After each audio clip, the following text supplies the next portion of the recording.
Hey Phil, this is Sabri. I saw your video and you asked about Ron Paul, so I figured I would do a video response on my feelings about Ron Paul. What I'm going to do is I'm going to read one of my poems that I wrote. It's called Contemplation of Inauguration, and it is about Ron Paul. Words' meanings are lost through both time and translation, giving false hopes of a national reformation, blatant abuse of the powers held with the mass intimidation, blocking people from seeing the counter-information, blinded by the corruption of lies and false delegation as obnoxious claims have won over most of the nation. Caught up in the winds of stale political stagnation, we're all vulnerable to its abominations, political defamation. Speaking words to paint such a pretty destination, hiding the true evil that lurks behind his own legislation, believing that lies due to our current state of desperation.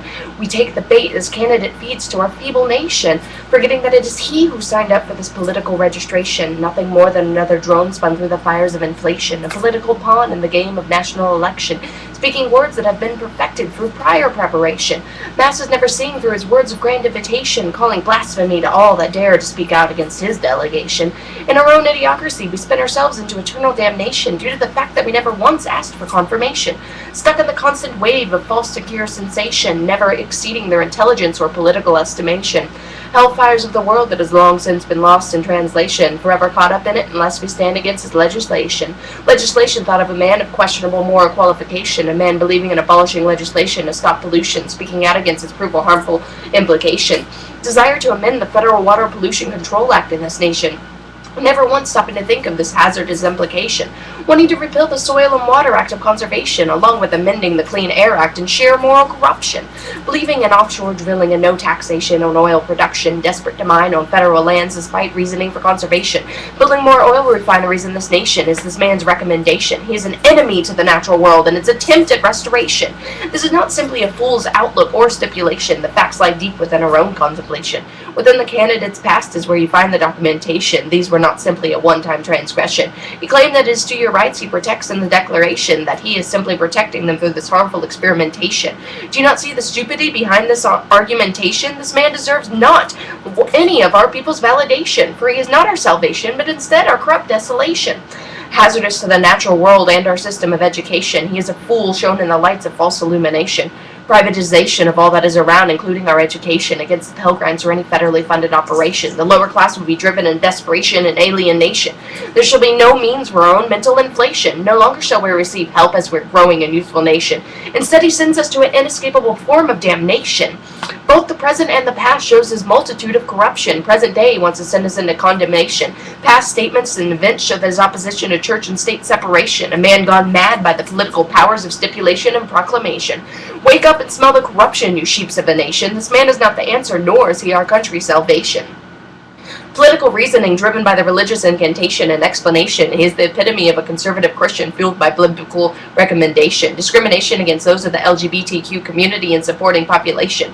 A man that states he wants the federal government out of all decision, yet pushes a bill that makes the only man and women eligible for marriage registration. He's a fake and a fraud on all accounts of representation. Desire to change what our children are free to learn in the realms of education. By simply teaching intelligent design is how we came to be a population. Throughout all scientific research to deem that this is only stipulation and contemplation. Religious affiliation within politics has severe implication, for we are now a nation of many beliefs and not simply one denomination. A man so avidly pro-life that he states there is no medical recommendation behind a woman's abortion or a reason for her to be on contraception. Intolerance is all this man stands for, my great revelation, for he is not a salvation, but simply a phony form of representation. Speaking out about how a nation would flourish with federal legislation, yet he is running for the highest federal operation, declaring that the federal government should have less proclamation, yet stating that the government should allow one to show discrimination based on sex, gender, creed, religious affiliation, or sexual orientation.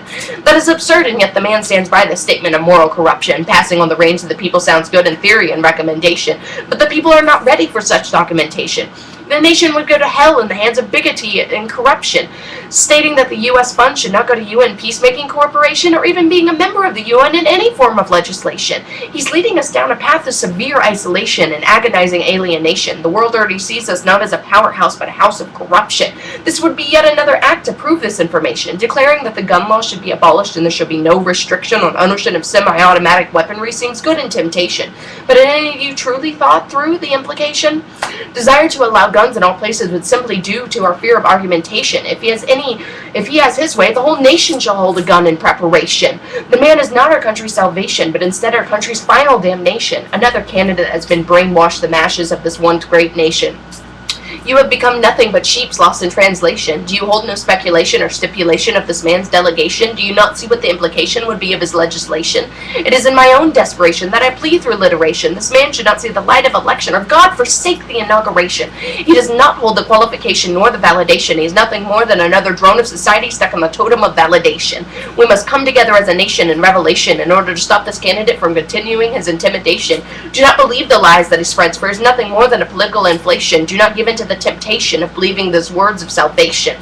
He is not the savior that you have made him out to be in desperation. He is nothing more than another political corruption. And that is how I feel about Ron Paul.